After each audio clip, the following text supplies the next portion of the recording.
안녕하세요. 전희대학교 식품경영 커플링 사업단 이기훈입니다. 이 영상은 의사소통 능력 세 번째 강의입니다.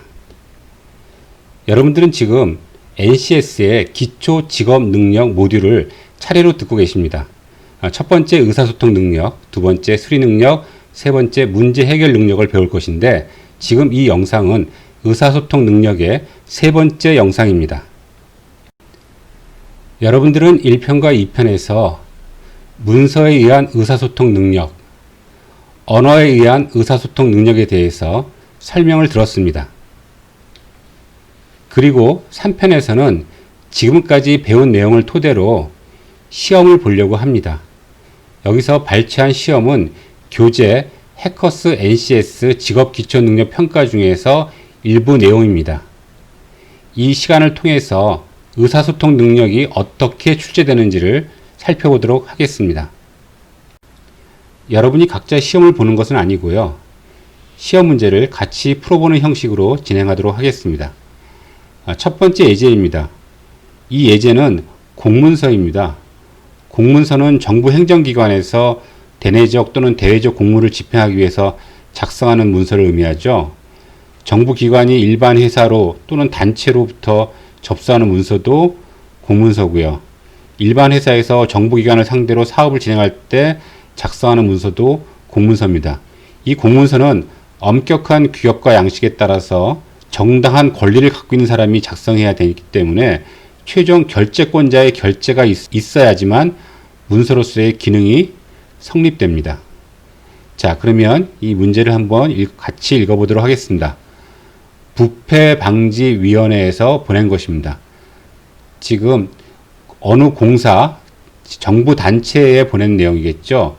제목은 2020년 부패방지평가 보고대회를 개최한다는 것을 알립니다. 자, 이런 공문서에는 보통 첫 번째는 인사말이 들어갑니다. 자, 두 번째는 현 사항에 대해서 설명을 하고 있습니다. 정부 3년간의 부패방지 성과를 돌아보고 국가 청렴도 향상을 위한 정책 방향을 정립하기 위해서 2020년 부패방지 평가 보고대회를 개최하오니 참석을 부탁드립니다. 예, 두 번째 내용은 지금 현재 무엇을 하고 있으니까 이것을 요청한다 하는 내용이죠. 세 번째, 좀 더 구체적으로요. 요청을 하는데 기관에서 무엇을 해줘야 되는지를 자세히 설명을 하고 있습니다. 동보고대회의 원활한 진행을 위하여 참석 여부와 함께 일단 제일 먼저 요구하는 것은 참석할 건지를 대답을 해줘라 라는 것이고요. 그리고 또 부침위에 협조 사항을 이 기관에 이 공사에 협조해야 될 사항이 있는 것 같습니다. 만약 참석한다면 그것을 5월 18일까지 행사준비팀에 알려주시기 바랍니다. 그리고 참석한다고 하면 그제서야 초청장을 추후 별도 송부하겠습니다. 이런 뜻입니다. 부침 파일로 기본 계획과 협조사항, 부패방지위원회 회장으로부터 공문이 도착했습니다. 자, 이런 예시 문장을 갖고 문제가 이렇게 나옵니다. 제시된 문서의 종류는 당연히 공문서죠. 자, 실제로 이제 3번 같은 문제가 중요한 문제인데 이 공사의 홍보부에서 일하고 있는 귀하가 위 문서를 요약해서 윗사람한테 보고하고자 합니다. 자, 어떻게 보고를 해야 될까요? 자, 요점을 얘기하면 2번, 3번이 요점이죠. 예, 상대방이 뭘 하려고 하는지, 그리고 우리가 뭘 해야 되는지, 그걸 또 언제까지 해야 되는지, 이 세 가지가 꼭 들어가면 됩니다. 상대방이 뭘 하려고 하는지, 우리는 뭘 해야 되는지, 그것을 언제까지 해야 되는지, 세 가지를 생각하시면 됩니다. 자, 보기를 볼까요? 쭉 읽어보시기 바랍니다.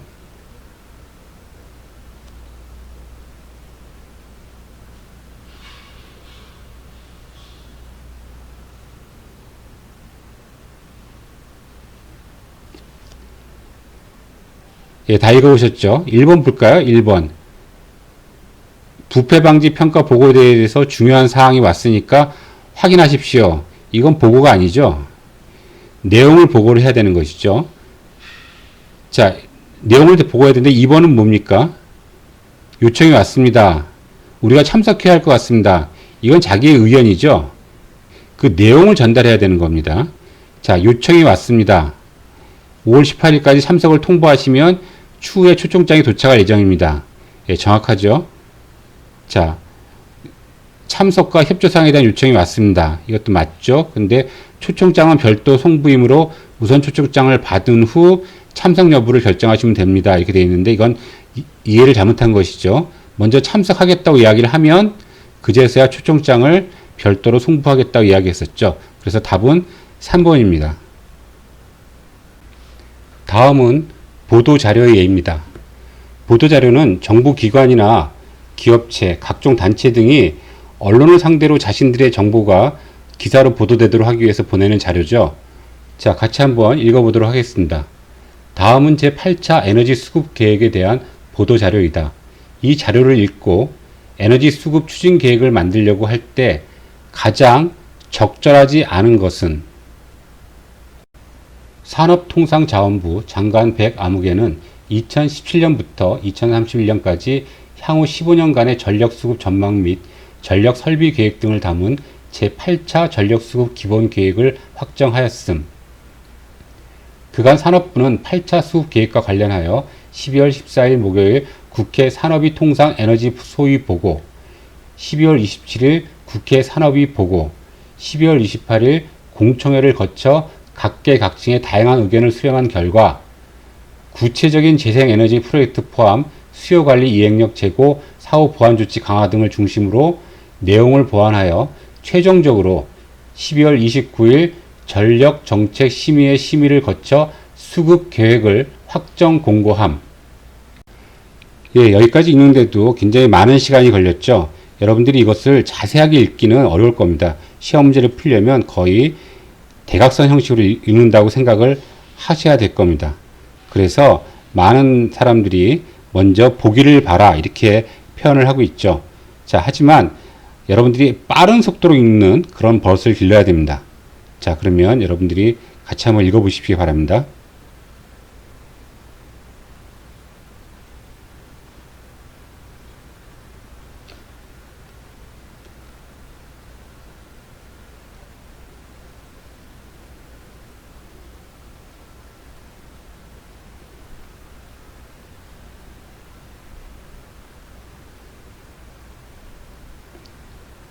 예, 다 읽으셨습니까?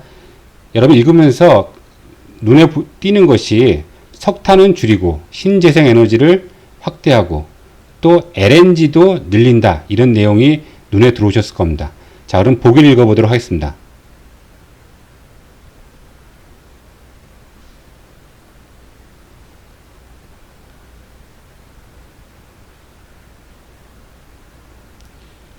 예, 읽어보시면 아시겠지만 본문에 언급되지 않은 내용들이 보기에 나옵니다.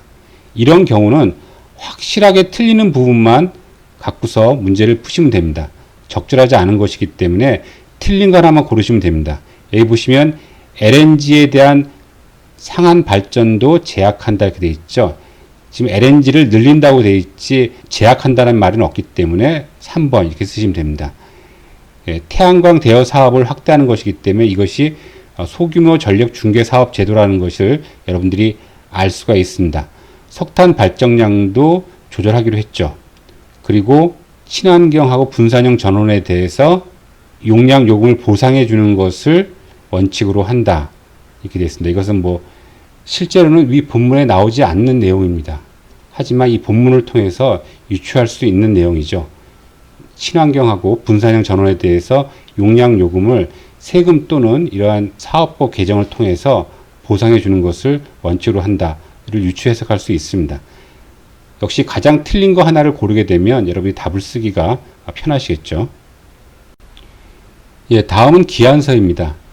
기한서는 회사의 업무에 대해서 협조를 구하거나 의견을 전달할 때 작성하는데 흔히 사내에서 쓰기 때문에 사내 공문서라고 불리기도 합니다. 기한서는 결재를 받아야 되는데 누구한테까지 결재를 받을까? 이것을 정한 것이 위임 전결 규정입니다. 자, 한번 보도록 하겠습니다. 결재를 받으려는 업무에 대해서 최고 결재권자는 항상 대표이사죠. 를 포함한 이하 지식자의 결재를 받아야 한다. 전결이라 함은 회사의 경영 활동이나 관리 활동을 수행함에 있어 의사결정이나 판단을 요하는 일에 대하여 최고 결재권자의 결재를 생략하고 자신의 책임하에 최종적으로 의사결정이나 판단을 하는 행위를 말한다. 즉 모든 업무에 대해서 대표이사가 다 결재를 할 수 없으니까 덜 중요한 일에 대해서는 아랫사람들한테 최종 결재권을 주겠다는 뜻이죠. 그래서 전결 사항에 대해서도 위임받은 자를 포함한 이하 칙실자의 결재를 받아야 한다. 결재 양식은 다음과 같다. 이렇게 되어 있습니다. 자, 결재하는 이 서명란을 어떻게 만들 건지가 지금 쓰여 있습니다. 결재권자의 서명란에는 서명 날짜를 함께 표시한다. 그리고 위임 전결하는 경우에 전결하는 사람의 서명란에 전결 표시를 한다. 즉 대표이사까지 가지 않고 부장 전결 사항이면 여기에 부장 밑에다가 전결이라고 표시한다는 뜻입니다. 그리고 대리로 결제하는 경우에는 대결한 사람이 서명란에 대결 표시를 하고 서명을 한다. 그리고 전결 표시를 하지 아니하는 사람의 서명란은 만들지 아니한다. 여기서 끝날 거니까 대표이사의 서명란은 필요 없다는 얘기죠. 그러면 1번, 2번, 3번, 4번 중에서 부장 전결 사항은 어떻게 서명란을 만들어야 될까요?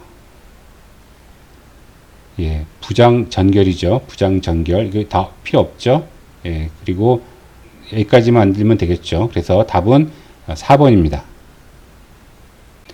다음 문제는 4차 산업혁명과 관련된 자료에 대한 설명입니다. 이런 것은 이 보기를 읽지 않아도 상식적으로 알 수 있는 내용들입니다. 그래서 내용을 대충 보시고 바로 보기를 읽도록 하겠습니다.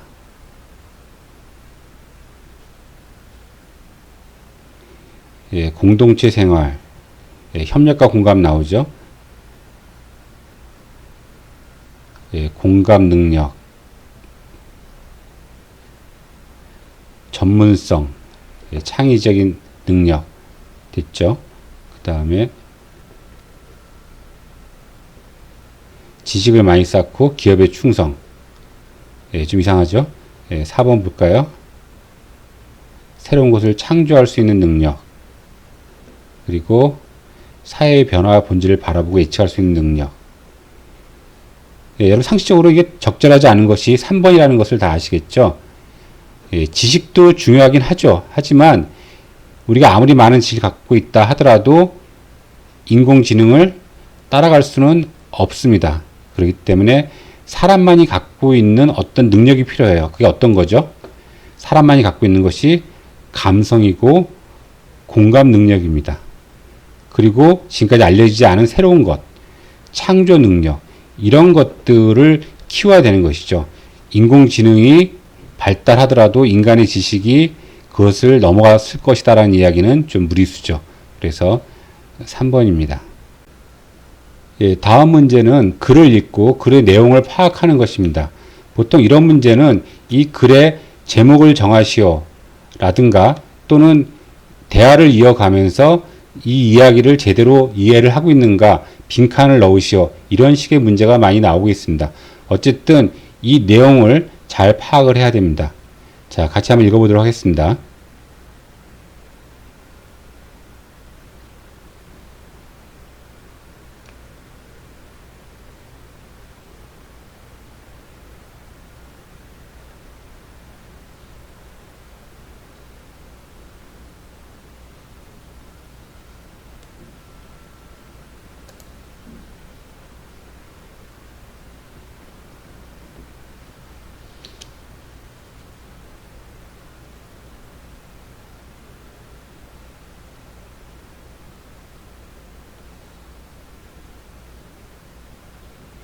여러분들이 시험 볼 때는 이렇게 밑줄을 치시는 게 중요한 것 같아요.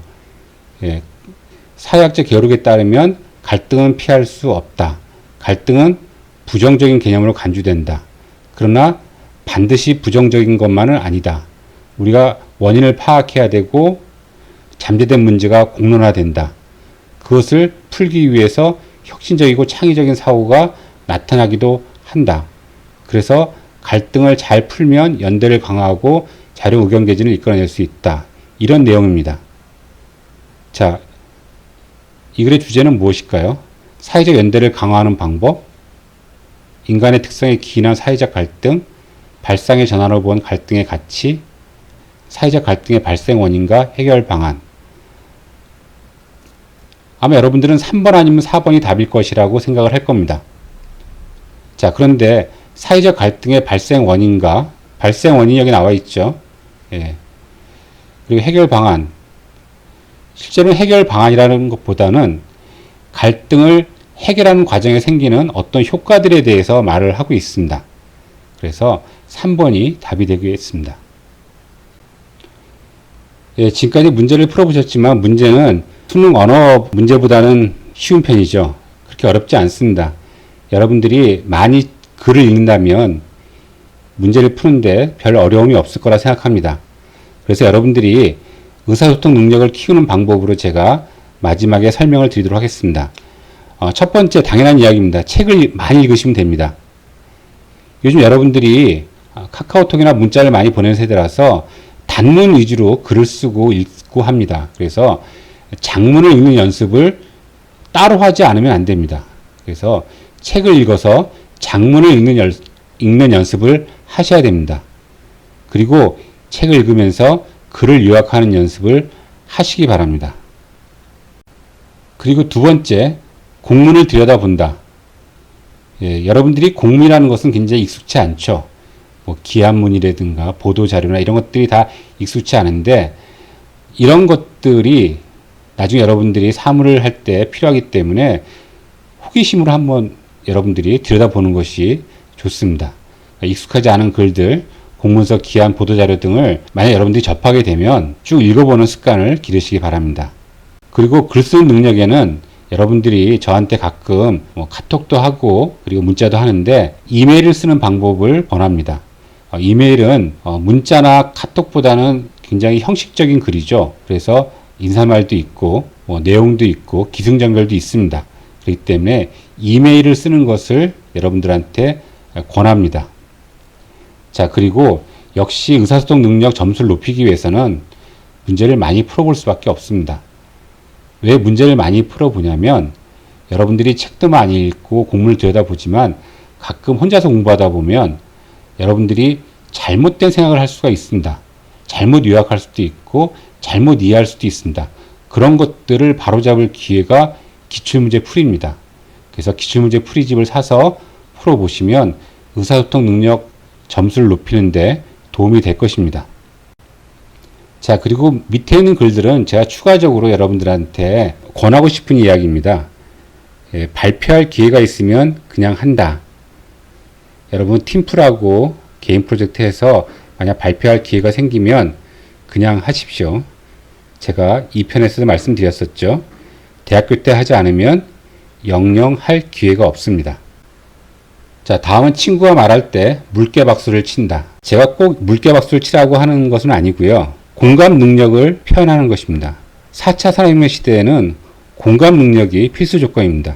기계가 갖지 못한 것, 인공지능이 갖지 못한 것, 사람만이 갖고 있는 것, 그것만이 여러분들의 새로운 능력이 될 수 있기 때문입니다. 그래서 다른 친구와 이야기할 때 항상 경청하고 공감하고 그리고 재밌는 이야기를 하면 칭찬해주고 그것이 물개박수의 형태로 나타나기를 바랍니다. 네, 마지막은 새롭게 알게 된 사실은 누군가에게 꼭 말해준다입니다. 별거 아닌 것 같지만 굉장히 중요합니다. 여러분들 어떤 새로운 사실을 알게 돼서 그것이 완전히 자신의 지식이 되기 위해서는 한 7번쯤 외워야 됩니다. 7번쯤 외워야 된다는 이야기는 6번쯤 잊어버린다는 이야기죠. 그렇게 사람은 새로운 지식을 알게 돼도 계속 잊어버립니다. 그렇기 때문에 한번 듣고 알게 된 사실을 누군가한테 이야기하면서 복습하지 않으면 정말 빠른 속도로 잊어버리게 되어 있습니다. 잭 웰치 같은 사람은 10번 말할 때까지는 말한 게 아니다 라고 해서 같은 말을 여러 번 할 것을 강조하기도 했습니다. 또 한 가지 사실이요. 여러분들은 여러분들이 스스로 무슨 생각을 하고 있는지 잘 알고 계십니까? 가끔 어떤 문제에 대해서 서로가 이야기를 하면서 나는 찬성이다, 나는 반대다 이야기하면서 또는 그 문제에 대해서 같이 비판을 하면서 스스로 이런 생각을 할 때가 있을 겁니다. 아, 내가 이런 생각을 하고 있었구나. 내가 머릿속에 많은 생각이 있을 때는 그 생각이 어떠한 생각인지 잘 몰랐는데 내가 그것을 언어를 통해서 표현을 하면서 내가 그것에 대해서 찬성하는 입장인지 반대하는 입장인지 거꾸로 자기가 알게 됩니다. 참 신기하죠. 인간은 그러한 존재입니다. 인간의 생각은 언어를 통해서 구조화됩니다. 여러분들 어린아이가 왜 어렸을 때 일을 기억 못하는지 아십니까? 왜 우리는 6살, 7살 이후의 일만 기억하시는지 아십니까? 3살, 4살 때는 어떤 일을 경험해도 그 일을 언어로 다시 표현할 수 없기 때문입니다. 6살, 7살 이후에는 자기가 경험했던 일을 언어를 통해서 표현할 수 있고 누군가한테 말을 할 수 있기 때문에 그것이 기억이 되는 것입니다. 이것은 제 이야기가 아닙니다. 교육학자의 이야기입니다. 그렇기 때문에 여러분들이 어떤 사실을 알게 되면 누군가에게 꼭 말해 주십시오. 자기가 아는 지식을 항상 말을 통해서 다시 한번 정리하시기 바랍니다. 그러한 일들을 끊임없이 하기 위해서는 친구가 있어야 되겠죠. 친구한테 물개박수 쳐가지고 공감 능력을 표시하십시오. 여러분들 항상 친구와 주변 사람들과 의사소통하면서 자기가 새롭게 알게 된 사실 이런 것들을 꼭 구조하는 작업을 반드시 하시기 바랍니다. 자, 이것으로 NCS 의사소통 능력 강의를 마칩니다. 여러분들은 바라지 않았겠지만 역시 이 강의를 마치면서 과제가 나옵니다. 과제는 강의 내용이 지금 1편, 2편, 3편으로 되어 있는데 그 중에서 들으면서 가장 도움이 되었던 내용을 3개 내지 4개 정도 한 너댓 줄 정도로 요약을 하는 겁니다. 그러니까 다 합치면 한 15줄 정도 되겠죠.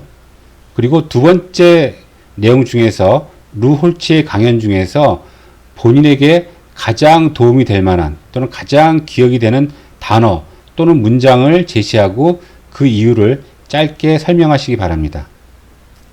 그리고 마지막으로 의사소통 능력을 키우기 위해서 난 이렇게 하겠다.